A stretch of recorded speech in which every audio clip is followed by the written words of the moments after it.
سب کچھ ہو بیوی نہ ہو تو تنہائی کا احساس مار دیتا ہے۔ اس سے ایک اور مطلب نکلتا ہے کہ لباس کے بغیر ایک لمحہ گزارا نہیں۔ سارا دن پانی نہیں پیتے ہیں نا، اب میں بیان میں پانی پی رہا ہوں، لیکن 16 گھنٹے تو گزارے ہیں نا، پانی نہیں پیا، کھانا نہیں کھایا، 16 سیکنڈ لباس کے بغیر گزار سکتے ہیں؟ بولو۔ کوئی بھی کمرے میں نہ ہو، تم تنہا ہو، تم کپڑے اتارو تو تم اپنے آپ کو عجیب فیل کرو گے، تم خود اپنے آپ کو چادر میں چھپانے کی کوشش کرو گے۔ ان لباس ایک ایسی زبردست ضرورت ہے بلا دلیل کہ تم تنہا کمرے میں بھی کپڑے اتارو تو تم اپنے آپ کو عجیب سا محسوس کرتے ہو۔ اس سے پتہ چلا کہ بیوی کے بغیر کوئی زندگی نہیں ہے اور خامد کے بغیر عورت کی کوئی زندگی نہیں ہے۔ یہ ہمارا بدبخت معاشرہ ہندی کہ کسی بچی کو طلاق ہو جائے وہ گل سڑ کے مر جاتی، اس کی شادی نہیں ہوتی۔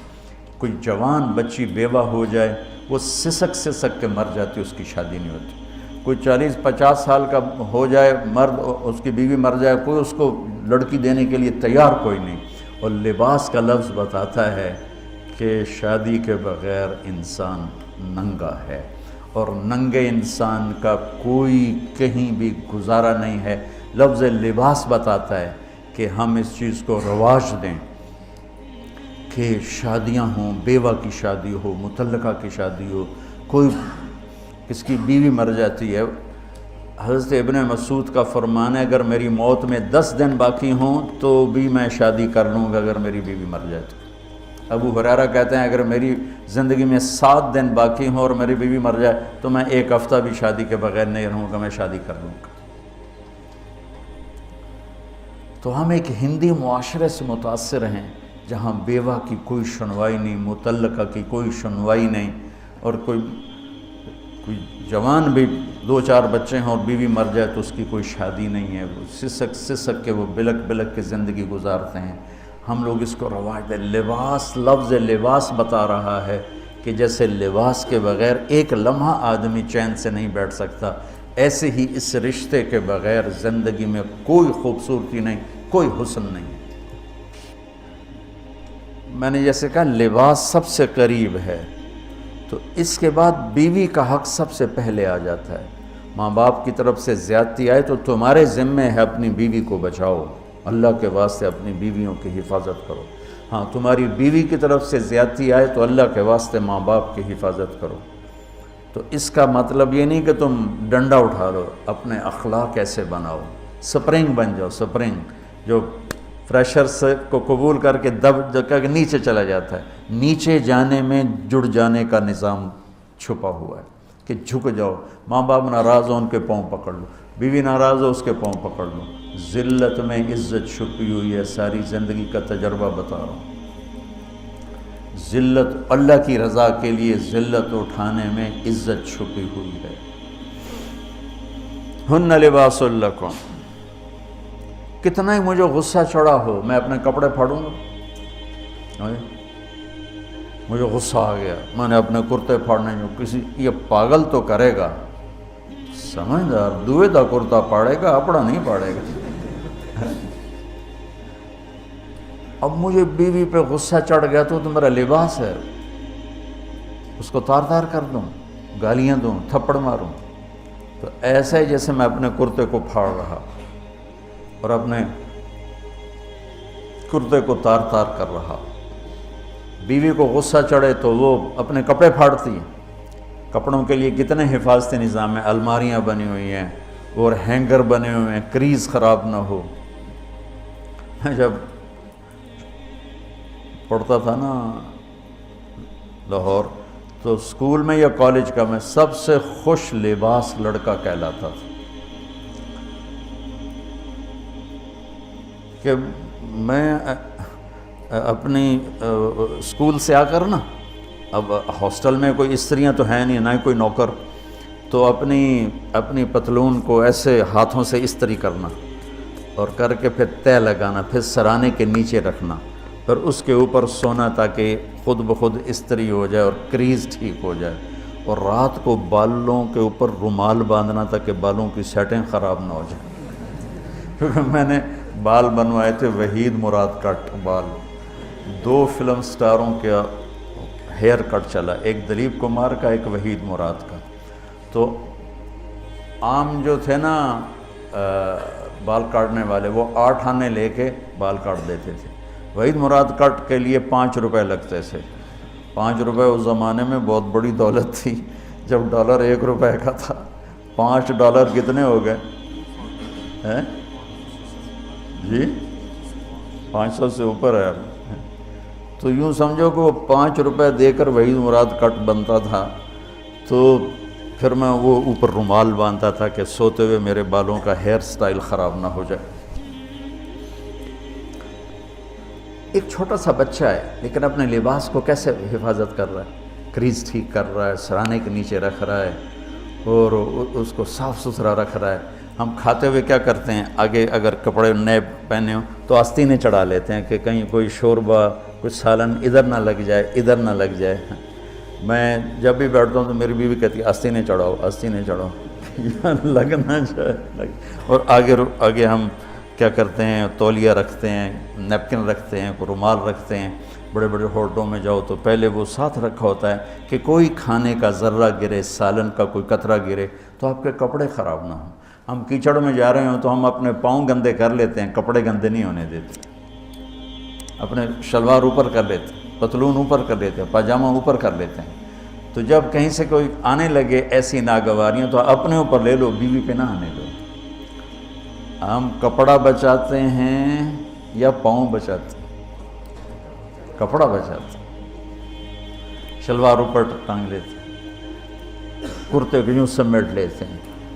تو جتنا کیچڑ ہے حالات کا، واقعات کا، اخلاق کا، وہ کیچڑ اپنے اوپر لے لو، بیوی کو بچا لو۔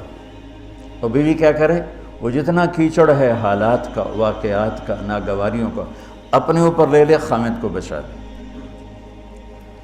لباس کا اور کیا کام ہے، یواری سواتکم، یہ تمہارے عیب چھپاتا ہے۔ تو میرا کام کیا ہے، میں بیوی کی کمیاں چھپاؤں، ڈھنڈورا نہ پیٹوں۔ بیوی کا کام کیا ہے، خامد کی کمیاں چھپائے، ڈھنڈورا نہ پیٹے۔ دوسرا کام کیا ہے لباس کا، وریشہ، لباس مجھے خوبصورت بناتا ہے۔ یہ ایک واحد رشتہ ہے جو زندگی کو خوبصورت بناتا ہے۔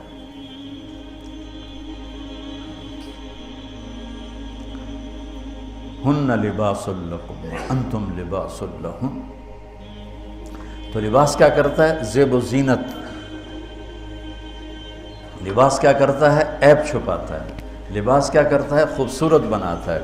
تو اس رشتے کو خوبصورت بنانا ہے، بیوی خامند کے لیے، خامند بیوی کے لیے۔ کس طرح یہ رشتہ خوبصورت بنے گا، اچھے اخلاق کے ساتھ، اچھے اخلاق کے ساتھ۔ اگر گھر والوں کے اخلاق اچھے ہوں، وہ بچی ساس سسر کو ماں باپ بنا لے، ساس سسر بچی کو ماں باپ بنا لے، خامند بیوی کو ہتھیلی کا چھالا بنا لے، بیوی خامند کو ہتھیلی کا چھالا بنا لے۔ میں قربان جاؤں اپنے نبی پر، ساری کائنات کو نور ایمان دینے والی ہستی، اور حضرت عائشہ رضی اللہ عنہ کو لقمے بنا کے کھلا رہے ہیں۔ کمال۔ حضرت عائشہ رضی اللہ تعالیٰ عنہ، وہ بڑی بڑی بوٹیاں ہوتی تھیں نا، وہ اٹھا کے ایسے نوچتیں اور پھر رکھ دیتیں، روٹی کا ٹکڑا اٹھاتی۔ میرے نبی وہی بوٹی اٹھاتے جہاں حضرت عائشہ نے نوچا ہوتا تھا، وہیں دکھا کے کرتے تھے، ان کی محبت کو لینے کے لیے اور ہمیں سکھانے کے۔ حضرت عائشہ گلاس اٹھاتی، وہ بڑے بڑے ہوتے تھے، اب تو یہ چھوٹے چھوٹے گلاس ہیں۔ بخل کا زمانہ آ گیا، پانی بھی تھوڑا دیں دیں۔ ہمارے دیہات کا کلچر تھا، اب تو مٹ گیا ہے، مہمان ہی کوئی نہیں ہوتے۔ جب کچی سڑکیں ہوتی تھیں اور ذرائع نہیں تھے تو بہت سے مسافر ہمارے ڈیروں میں آ کے رات گزارتے تھے، ہماری پہچان والے نہیں، اجنبی راہگیر، اور کوئی پہچان والے بھی، لیکن جو بھی تھے، کوئی اپنے ہیں، پہچان والے ہیں، دوست ہیں، مسافر راہگیر ہیں، ان کو رات کو کھانے کے بعد دودھ پلانا یہ ہماری تہذیب تھی کہ جتنے بھی ہیں دیرے میں 15 ہیں 20 ہیں 1 ہے، جاؤ بھائی روٹی کھا لی ہاں دودھ پواؤ سارے ہیں۔ وہ جانور بہت زیادہ ہوتے تھے، کھیتی باڑی کم ہوتی تھی، دودھ وافر ہوتا تھا، وہ گلاس اتنے بڑے بڑے ہوتے تھے، 3 پاؤ کا گلاس ہوتا تھا۔ تو ایک ہمارے دادے کے زمانے کا نا چاچا لال سنپال وہ آ گیا دیرے میں، نوکر گیا دودھ پلانے، تو گلاس کو دیکھ کے نوکر سے کہندا پتر میں نہیں پیندا۔ اسا کہا چاچا کیوں نہیں پینا؟ اسا کہا 2 تو ود پیواں تو بے غیرت بنا تے 2 تے میرا گزارا نہیں جاتا میں نہیں پیندا۔ تو حضرت عائشہ رضی اللہ تعالیٰ عنہ گلاس اٹھاتی اور یہ پیا، یہ رکھا۔ میرے نبی اٹھاتے اور جہاں حضرت عائشہ کے ہونٹ لگے ہوتے تھے وہاں ہونٹ رکھ کے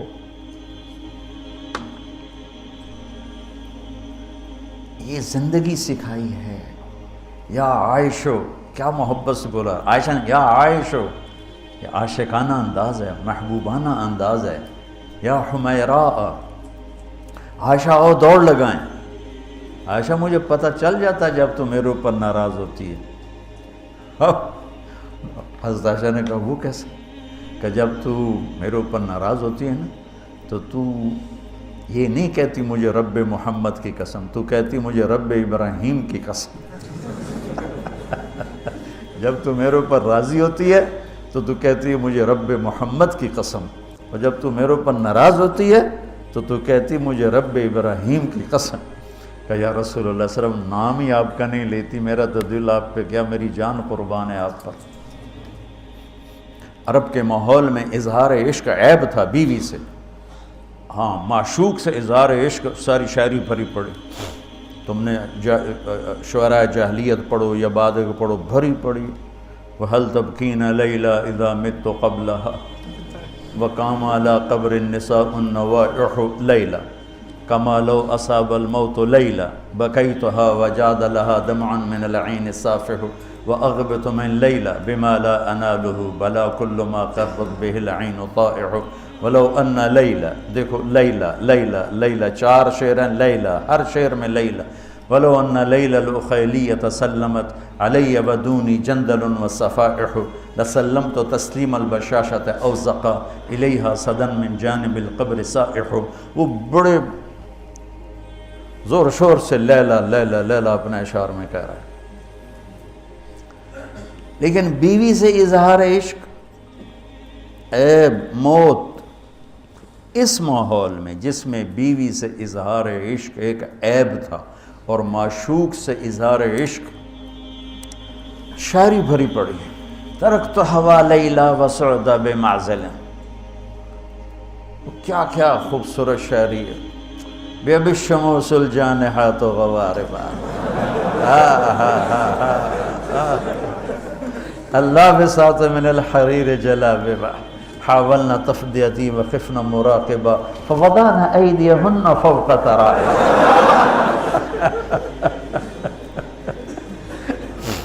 عرب کی شاعری بھری پڑی ہے عشق و معشوقی سے۔ اس ماحول میں میرے نبی سے ایک شخص کہتا ہے یا رسول اللہ من احب الناس الیک، آپ کو سب سے زیادہ کس سے پیار ہے؟ بھری محفل ہے، مسجد الگ نہیں کہ یوں کر کے پوچھ رہا ہو، بھری محفل میں آپ سب سے زیادہ کس سے پیار کرتے ہیں؟ تو آپ نے زور سے کہا عائشہ سے۔ اللہ اکبر، اللہ اکبر، ہائے ہائے ہائے۔